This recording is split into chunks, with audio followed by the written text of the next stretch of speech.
Bien, d'abord, nous sommes à Collonges. Collonges-la-Rouge, qui est célèbre dans le monde entier. Mais il faut que je vous explique Collonges. Parce que Collonges, on ne comprend pas toujours ce que c'est Collonges, on ne sait pas où ça se trouve, on ne comprend pas. Alors d'abord, nous sommes ici à l'entrée de Collonges, la vraie entrée. Le vieux village est là, le prieuré est derrière mon dos. Cette très belle maison, c'est la porte de la Sirène. Pourquoi? Parce qu'il y a une petite sirène, parce que nous sommes ici dans la vallée de la Dordogne. Nous sommes dans le Haut-Quercy et pas dans le Limousin. Le Limousin commence à 100 mètres plus loin. C'était à la limite même. D'ailleurs, c'est pour ça que les pierres sont rouges. Elles viennent du Limousin, c'est du grès ferrugineux. Mais ici, si on creusait, on trouvait du calcaire, des pierres blanches. Alors, ça a été mené par les moines qui, au XIe siècle, fin du XIe siècle, sont venus de Charoud à Charente. Ils cherchaient un endroit, ils avaient beaucoup de vocations à l'époque. Et ils ont décidé de créer un prieuré. Les moines ont créé la vigne. Et d'ailleurs, ça a été la fortune de Collonges. Ce sont eux qui, dans toute cette région, ont implanté la vigne. Il y a eu énormément de vignes ici, tout était en vigne. D'ailleurs, il y a une histoire sur Collonges, c'est qu'il y a toutes les maisons de Collonges, toutes ont des caves voûtées. Pour faire le vin, il faut des caves, des bonnes caves.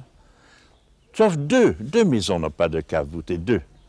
L'église et une chapelle des pénitents, c'est celle qui servait aux pèlerins qui allaient à Saint-Jacques-de-Compostelle. Toutes les maisons ont des caves voûtées, des tours en vigne. D'ailleurs, vous pouvez voir, même derrière moi, il y a des treilles encore après les maisons, parce qu'il y a une tradition ici, c'est qu'on fait toujours planter des treilles après les maisons. Alors, je vais vous expliquer pourquoi Collonges s'appelle Collonges-la-Rouge. D'abord, lorsque les moines sont venus, ils ont trouvé des carrières de pierre rouge en Limousin, de l'autre côté de la route. Ils ont trouvé une pierre très belle, qui se sortait très bien de carrière, qui se travaillait très bien et qui, lorsqu'elle était bâtie, n'était pas gélive. Elle ne gèle pas. Peu à peu, Collonges s'est appelé peu à peu la Rouge. Et il nous arrivait des choses assez intéressantes. Ça se disait dans le public. Nous recevions des lettres, des cartes postales, même parfois de l'étranger, disant Collonges-la-Rouge. Mais il n'y a pas très longtemps que ça s'appelle Collonges-la-Rouge, c'est moi-même qui ai proposé ça à mon conseil municipal et nous avons fait une espèce de dossier très important qui est passé en conseil des ministres. Parce que Collonges, autrefois, il y a 20 ans, ne s'appelait que Collonges. Et maintenant, c'est obligatoire, les postes, tout ça, les timbres, c'est Collonges-la-Rouge. Beaucoup nous demandent comment était Collonges et comment Collonges est comme ça maintenant. Après la disparition de la vigne en 1880, vigne qui a été vraiment démolie par le phylloxéra, une très grande partie des habitants de Collonges sont partis, et en général à Paris. Il y avait presque 2000 habitants à l'époque. Et Collonges est descendu entre le départ, l'exode et la guerre de 14, est descendu à près de 300 habitants. Et Collonges est tombé peu à peu en ruine. Lamentable. Jusqu'au moment où en 1932-33, des gens de goût sont aperçus que c'était dommage de laisser tomber un village si beau, mais c'était presque en grande partie en ruine. Des peintres sont venus et une association, les Amis de Collonges, s'est créée pour sensibiliser l'opinion publique, les beaux-arts, les artistes.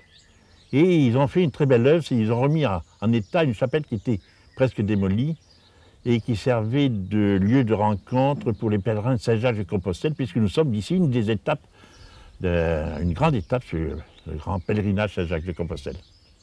Puis la guerre est arrivée, et après, lorsque moi-même, avec mes amis, nous sommes pris la responsabilité de la commune, sommes attachés à remettre Collonges en état, à réparer. Et puis maintenant, il faut le dire que le tourisme apporte beaucoup. Nous recevons ici 550 000 visiteurs par an d'un petit village comme ça. Le bourg n'a que 120 habitants. La commune a 380 et nous recevons 550 000 visiteurs.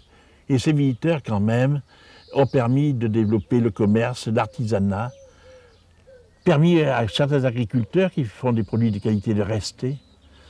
C'est un village qui vit. Vous savez que dans le village, l'important c'est la vie. On n'aime pas les choses mortes.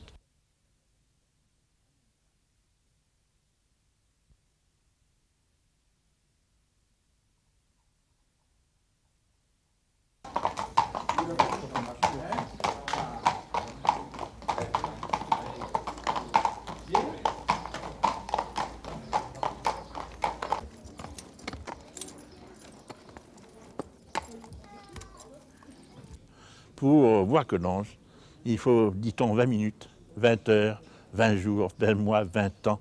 Et moi, il y a 70 ans, même plus. Et j'aime davantage que dans tous les jours.